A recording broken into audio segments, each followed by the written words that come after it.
নমস্কার, কেমন আছেন সবাই? তনুর রান্নাঘরে নতুন একটি ভিডিওর সাথে সকলকে স্বাগত জানাই। আজ আমি দেখাবো নলেন গুড়ের সন্দেশ। শীতের সময় কিন্তু নলেন গুড় তো সব জায়গাতেই পাওয়া যায়, তো আপনারা এইভাবে বাড়িতে কিন্তু খুব সহজে সন্দেশ বানিয়ে নিতে পারেন। তো প্রথমে আমি এখানে 200 গ্রাম পনির নিয়েছি। আপনারা চাইলে কিন্তু ছানা কাটিয়েও এটা সন্দেশটা বানাতে পারেন, আর না হলে ভালো কোয়ালিটির পনির পেলে পনির দিয়েও কিন্তু খুব সুন্দর সহজে বাড়িতে বানিয়ে ফেলতে পারবেন এরকমভাবে সহজ পদ্ধতিতে নলেন গুড়ের সন্দেশ। তো তারপরে আমি এখানে নিয়েছি 4 রকমের ছাঁচ, যেটার ওপরেই কিন্তু আমি সুন্দর করে ডিজাইন করে নলেন গুড়ের সন্দেশটাকে বানিয়ে নেব। এখানে 4টে এলাচকে আমি গুঁড়ো করে নিয়েছি, আর সাথে নিয়েছি নলেন গুড়, একদম দেশি পিওর নলেন গুড়, যেটা আমি নিয়েছি একটা কাপের হাফ কাপ। আপনারা যেমন মিষ্টি খাবেন সেই অনুযায়ী ব্যবহার করবেন। আর সাথে এখানে 1 চামচ নিয়েছি ঘি। তো এগুলোই আমাদের লাগছে, তেমন বেশি কিছু ইনগ্রিডিয়েন্টস লাগবে না। তো প্রথমে আমি এবারে পনিরটাকে ভালো করে ম্যাশ করে নেব।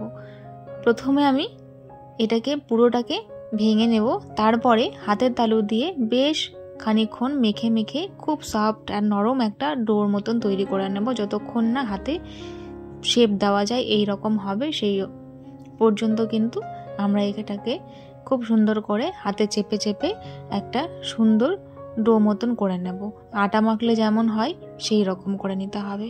তো দেখুন, এটা আমার রেডি হয়ে গেছে। আশা করি কতটা তফাৎ হয়েছে বুঝতেই পারছেন, অনেকটা কিন্তু সফট হয়ে গেছে এটা। তো যদি আজকের ভিডিওটি ভালো লেগে থাকে তাহলে প্লিজ চ্যানেলটিকে লাইক, শেয়ার, সাবস্ক্রাইব করে বেল নোটিফিকেশানটি অন করে রাখবেন। এতে করে আমার ভিডিও নোটিফিকেশান সবার আগে পেয়ে যাবেন। তো দেখুন, এইভাবেই কিন্তু একটু সময় নিয়ে খুব ভালো করে এটাকে মেখে নিতে হবে। এটাকে এবারে মেখে সাইড করে রেখে দেব। এরপরে আমি এখানে কড়াই বসিয়ে দিয়েছি। কড়াই বসিয়ে দেওয়ার পরে প্রথমে আমি হাফ কাপ নলেন গুড় নিয়েছিলাম, সেটাকে আমি অ্যাড করে দিলাম। এটাকে একটু নাড়াচাড়া করে নেব। আমি কিভাবে শীতের সময় বাড়িতে খুব সহজে নলেন গুড় দিয়ে সন্দেশ বানিয়ে সবাইকে খাওয়াই, সেটাই আজকে আমি শেয়ার করছি। আশা করি দেখুন, খুব সহজ পদ্ধতিতে আপনাদের ভালো লাগবে। তো এখানে এবারে নলেন গুড়টা 1-2 মিনিট কিন্তু ফুটতেই আমি এখানে যে ছানাটাকে মেখে রাখলাম সেটা কিন্তু আমি এর মধ্যে অ্যাড করে দেবো। ছানা বলুন বা পনির বলুন, যেটাই বলুন, সেটা আমি অ্যাড করে দিয়েছি।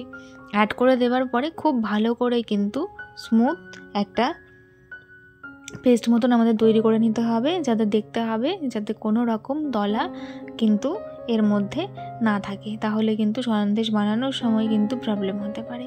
এইবারে গ্যাসের ফ্লেমটাকে লো করে এরকম হাত চালিয়ে বেশ খানিকক্ষণ কিন্তু এটা আমাদের কুক করে নিতে হবে, যতক্ষণ না কড়া থেকে ছেড়ে আসছে, শক্ত হয়ে যাচ্ছে। তো এই পর্যায়ে আমি এখানে দিয়ে দিলাম এলাচ গুঁড়োটা দেওয়ার পরে আরও খুব ভালো করে এইভাবে মিক্স করে নেব।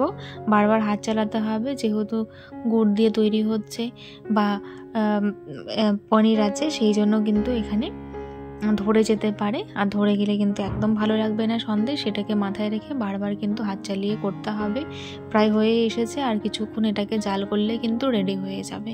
যখন দেখবেন একটু শক্ত হয়ে গেছে, হাতে ধরে শেপ দেওয়া যাবে এই রকম টাইপের, আর কড়া থেকে উঠে আসছে, সেই সময় কিন্তু বুঝতে হবে এটা রেডি হয়ে গেছে।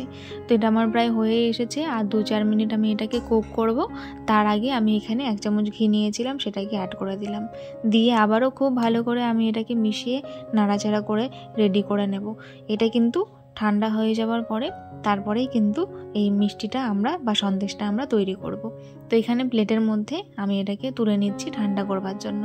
এখন একটু নরম দেখাচ্ছে ঠিকই, কিন্তু এইটা যখন রেডি হয়ে যাবে, ঠান্ডা হয়ে যাবে, তখন কিন্তু অনেকটাই শক্ত হয়ে আসবে বা হাতে ধরে শেপ দিতে খুব সুবিধা হবে। সেই জন্য এখন নরম আছে বলে আপনারা ঘাবড়াবেন না। তো আবারও রিকোয়েস্ট করছি, এইরকম নিত্য নতুন রেসিপি দেখার জন্য আমার চ্যানেলটাকে প্লিজ সাবস্ক্রাইব করে আমার পাশে থাকবেন। তো এটাকে আমি ছড়িয়ে দিয়েছিলাম। এটা আমি 15-20 মিনিট পরে এটা আমি ঠান্ডা হয়ে গেছে, তারপরে এসেছি। তো এরকম সাঁচের মধ্যে আমি একটুখানি ঘি লাগিয়ে নিয়েছিলাম। লাগিয়ে নেবার পরে এইরকম করে যতটুকু প্রয়োজন সেই মতন নিয়ে খুব ভালো করে চারদিক থেকে সমান করে দিয়ে এইভাবে কিন্তু প্রত্যেকটার আমি শেপ দিয়ে খুব সুন্দর করে তুলে নেব। দেখতে কিন্তু একদম দোকানের মতন হবে। এরকম সাজগুলো কিন্তু আপনারা মেলায় বা কোনো দোকানে জিজ্ঞাসা করলে হয়তো পেয়ে যাবেন। তো আপনারাও এইরকম 2-4টে নিয়ে এসে খুব সুন্দর সুন্দর ডিজাইনের কিন্তু সন্দেশ বাড়িতেই তৈরি করতে পারবেন। আমি 4টে আলাদা আলাদা রকমের ডিজাইন নিয়েছিলাম আর 4টে আলাদা আলাদা রকমের সন্দেশ কিন্তু আমি বানিয়ে দেখালাম। এইভাবেই কিন্তু আমি বাকি সবগুলোকে বানিয়ে নেব। দেখুন আমার 200 গ্রাম পনির দিয়ে কিন্তু অনেকগুলো সন্দেশ হয়ে গেছে। তো দেখুন কত সুন্দর লাগছে দেখতে, আর প্রত্যেকটাই কিন্তু আলাদা আলাদা ডিজাইন। তো আমি সবগুলোই কিন্তু বেশ কয়েকটা করে বানিয়ে নিয়েছি। এবারে কিন্তু এটা আমি আরও কিছুক্ষণ রেখে দেবো রেস্টের জন্য, আর একটু শক্ত হয়ে যাবে আরও ঠান্ডা হয়ে গেলে।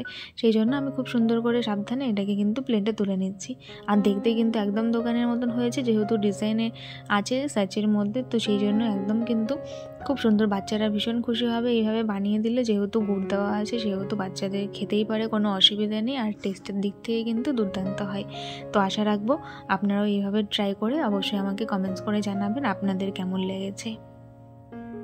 তো দেখুন সবগুলোকে আমি এইভাবে তুলে নিলাম। আজ তবে এই পর্যন্তই, দেখা হবে আরও একদিন আরেকটি ভিডিওর সাথে। ধন্যবাদ।